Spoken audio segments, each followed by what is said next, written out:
I hope this will continue to our neighbors to integrate the whole East Africa as one family. Ethiopia's Prime Minister Abiy Ahmed stood there, looked his lawmakers in the eye and said, "Our economy is growing without foreign loans." Simple sentence, right? But those words carry a century's worth of weight, because for decades, Africa's been told it can't stand without someone else's hand holding it. Yet here was Ethiopia, not begging, not borrowing, just building. It wasn't noise, it was a shift from dependence to dignity, from waiting for permission to taking control. And if you listen closely, you can almost hear it. A new rhythm starting in Addis Ababa, echoing across the continent. It says, softly but surely, Africa doesn't owe anyone anymore. But what made this possible? Let's find out.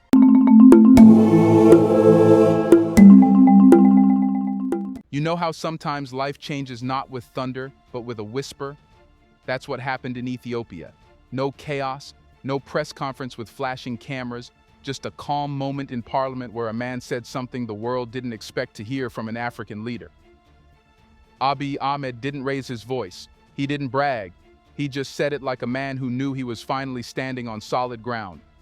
Our economy is growing without foreign loans. And honestly, most people didn't even catch it. You know, when you hear politicians talk about growth or stability, your brain kind of tunes out. But for anyone who understands Africa's story, that line was electric. Because, let's be real, Africa's economy has always been spoken about like it's a patient on life support. Oh, poor Africa. Always borrowing, always begging, always waiting for help. That's been the global narrative for decades. So when Ethiopia stood up and said, "We're fine, thanks," it didn't just challenge economics, it challenged psychology. It said, Africa doesn't have to be the world's project anymore. It can be its own power. Now imagine being in that room. Lawmakers sitting there, some probably smiling, some probably doubting, and Abiy saying it with that calm, confident tone. You could almost feel the air change, because it wasn't just about Ethiopia's debt, it was about dignity, about finally being able to say, "We did this." On our own sea, over the past 6 years, Ethiopia's done something incredible. It's cut its foreign debt by more than 80%, shrinking it from a suffocating $23 billion to just $4.5 billion. Let that sink in for a second. A reduction so massive that even financial experts abroad had to stop and go, wait, how did they pull that off? But here's the thing, it didn't happen by accident.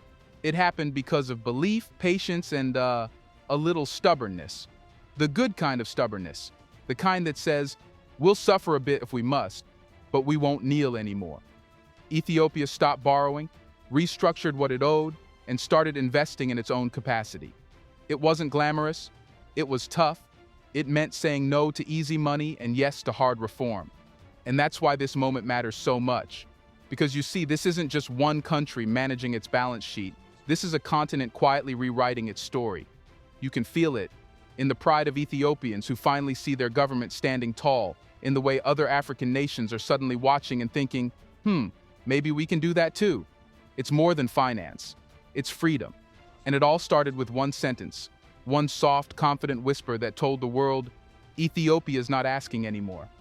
It's answering. You know, if we're being honest, Africa's relationship with borrowing has always been complicated. It's like that friend who keeps saying, this is the last time I'll borrow money, I swear, but somehow ends up asking again next month.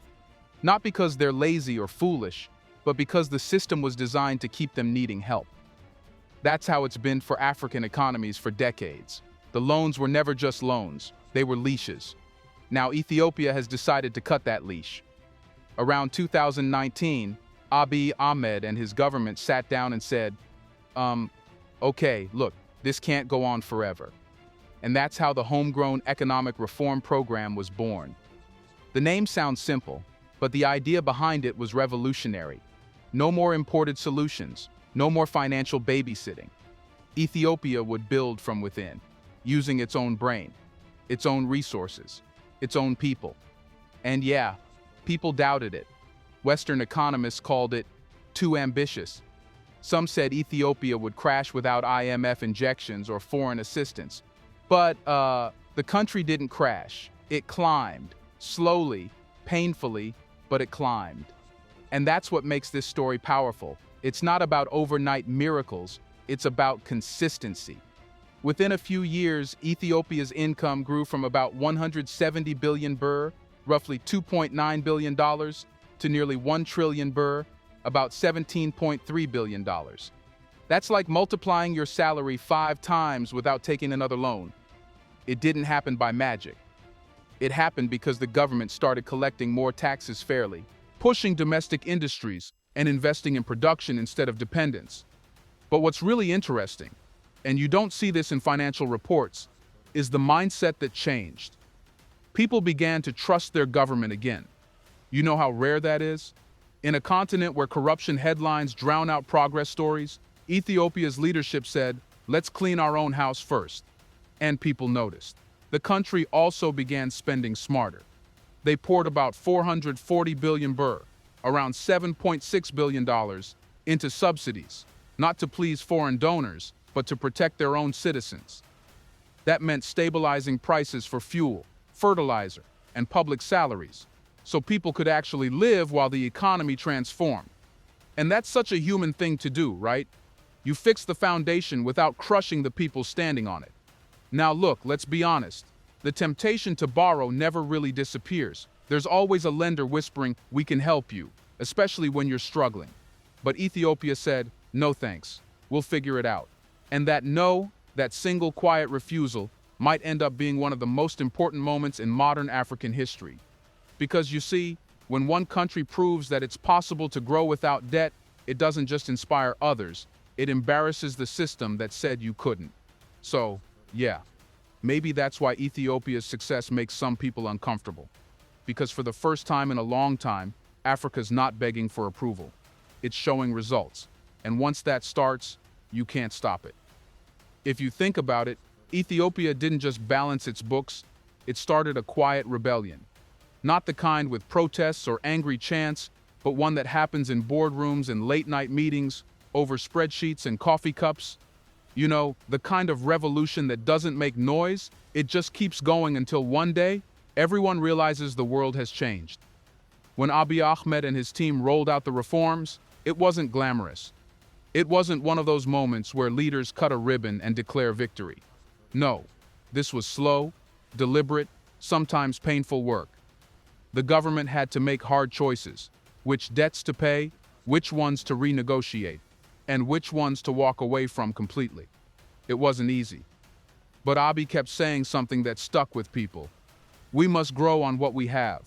Simple but powerful, right? It's that quiet confidence, like someone saying, "We've got this, even if the world thinks we don't." And the world really didn't think they did. Western analysts warned of collapse. They said, "Oh, Ethiopia's economy is too fragile, too poor, too unstable." You could almost hear the condescension in their voices, like a teacher scolding a student who dared to think differently. But Ethiopia didn't collapse. It adapted. It restructured. It learned to breathe without the oxygen of foreign loans.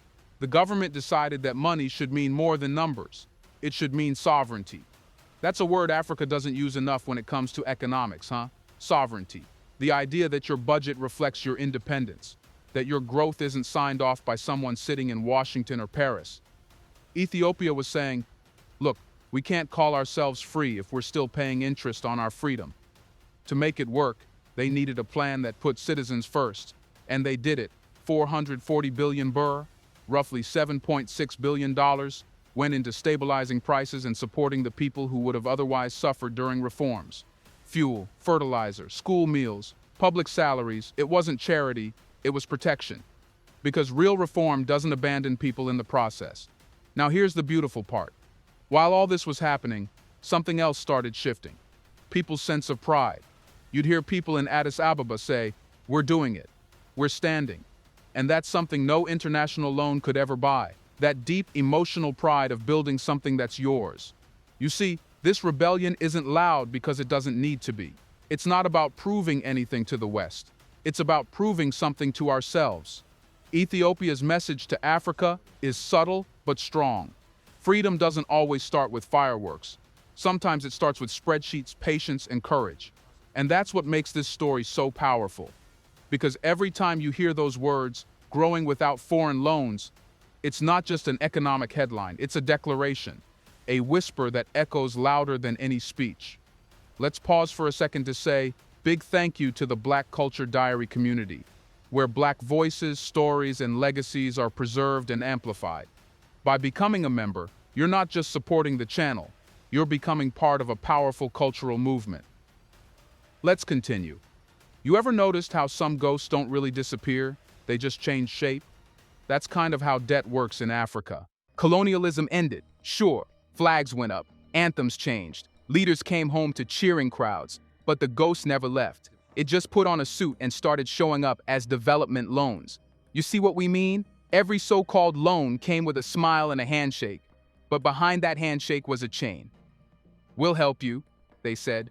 We'll fund your roads, your hospitals, your schools. And, they did, but only if you played by their rules. You couldn't build the industries you wanted. You couldn't sell your resources the way you chose. You couldn't even decide your own budget priorities without someone at the IMF giving a nod. Tell me, how is that freedom? It's like being told you're free to dance, but only to the song they're playing. Ethiopia, like many African nations, lived that reality for years. Every borrowed dollar came with invisible ink, the kind you can't see until the light hits it just right. And that light usually came in the form of a review meeting, or an adjustment program, or some polite letter reminding you who really owned the pen. The worst part? For a long time, we thought that was normal. That's how deep the ghost ran. Then suddenly Ethiopia said, wait a second. It wasn't loud, it wasn't angry. It was more like a moment of awakening, like someone who's been walking in fog and suddenly realizes they can actually see the road. Abiyai's government started cutting ties that didn't serve the country anymore. They stopped taking loans that only looked generous on paper. They began paying back, restructuring, and slowly, quietly, setting the ghosts free. And oh, the world didn't like that, not one bit. You could see it in the reports, words like risk, instability, unsustainable independence. Funny, huh? When Africa borrows too much, they call it irresponsible. When Africa borrows nothing, they still call it dangerous. You can't win with them. But, that's the thing, Ethiopia didn't try to win them over. It didn't need to. This wasn't about revenge or pride. It was about dignity. About standing up and saying, we've paid enough. And honestly, they have. For centuries, Africa has paid in gold, in oil, in diamonds, in labor, in silence. Every resource pulled from African soil was supposed to buy progress, but all it bought was dependency. So yeah, when Ethiopia slashed its debt and said, we're done borrowing, it wasn't just about money. It was symbolic. It was like telling the ghost, you can rest now. We've got it from here. And that's the power of it. This isn't just economics, it's exorcism. Because what Ethiopia is doing isn't just breaking debt, it's breaking a spell. The spell that made Africans believe they couldn't rise without permission. And maybe, just maybe, that's what scares the world the most. Here's a reminder to please like and share the video and subscribe to our channel to watch more videos on Black culture, history, civilization, and identity. Let's continue now. You can always tell when Africa does something right because the world starts to panic. It's almost predictable at this point.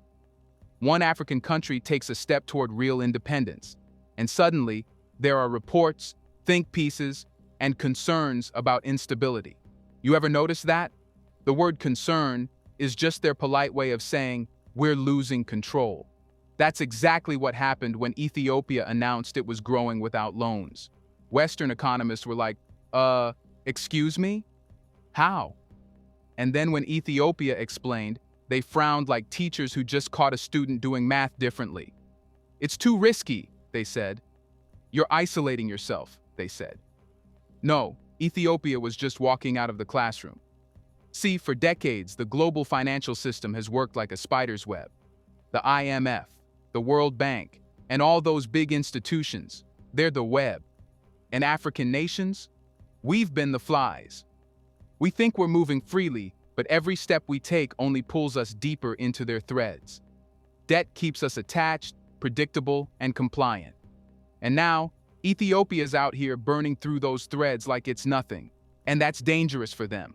Not because Ethiopia's failure would hurt them, but because Ethiopia's success might inspire others. If Ethiopia can do it, what stops Ghana or Kenya or Nigeria from saying, "Hey, we're done too"? That's what really keeps them up at night. The idea that Africa might stop being the developing world and start being the deciding world. And let's be clear, the panic isn't just financial, it's psychological.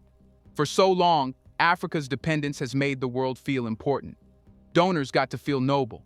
Lenders got to feel powerful. Economists have to feel smart. Everyone had a role except Africa, whose role was just to listen.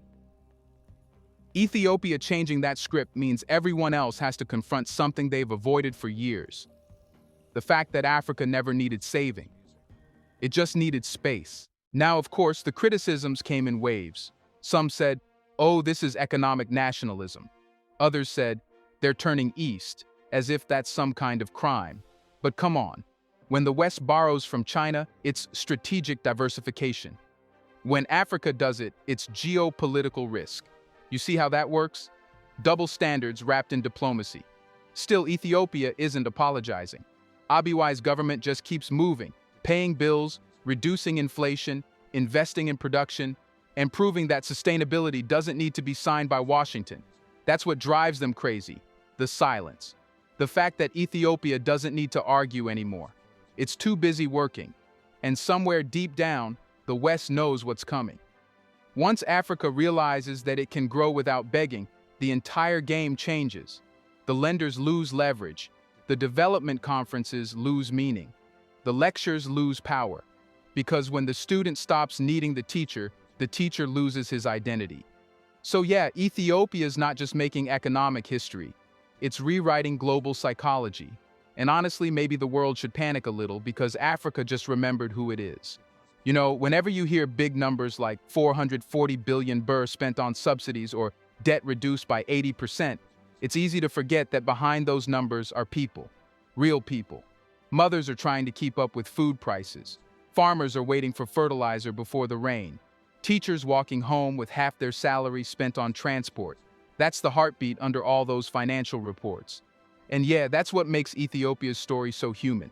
Because it's not about showing off, it's about survival, pride, and patience. People here aren't celebrating like they've won a lottery. They're working, enduring, believing that this pain has purpose. You talk to anyone in Addis, and they'll tell you straight, things are still tough. Rent's high, groceries cost more than they should, and inflation might have slowed, but it still hurts. Yet somehow, there's this calm faith in the air. It's like everyone's saying, "We've struggled before. We'll get through this too." That quiet confidence, that's not new for Ethiopians. It's cultural. It's historical. This is the same country that defeated Italy at Adwa when the world thought Africa couldn't win a war. That same spirit, the one that says, "We'll carry our own weight," it's alive again, just in a different form. And honestly, you can feel it most in the small things, in the way people talk about their government now. Sure, there's criticism, always will be, but there's also respect. A sense that, for once, the people running the show are actually trying to fix the system from within instead of waiting for someone else to fix it for them. And that, right there, is how nations change. Not through slogans, but through quiet, consistent effort. Because look, no economic policy is perfect. There will always be gaps, people who fall through the cracks, and reforms that take time to show results. But the difference here is intention. Ethiopia's leaders aren't pretending the pain doesn't exist. They're saying, "We see it, we're fixing it, but we'll do it our way." That "our way" part, that's sacred. It's what gives this whole story its heartbeat. And maybe that's what separates Ethiopia's growth from every IMF success story we've ever read. Because this isn't just growth measured in GDP points. Its growth is measured in self-worth, in dignity, in the look on people's faces when they realize they're not just surviving anymore, they're participating in something bigger. So yeah, the numbers matter, but the people matter more. The numbers tell the world that Ethiopia's winning. The people, they remind you why it matters. Do you think Africa is finally learning to trust itself again? Let us know in the comments section what would happen if every African nation said no to foreign loans tomorrow. Do you want to watch more videos like this one? If so, subscribe to our channel and press the bell icon next to it.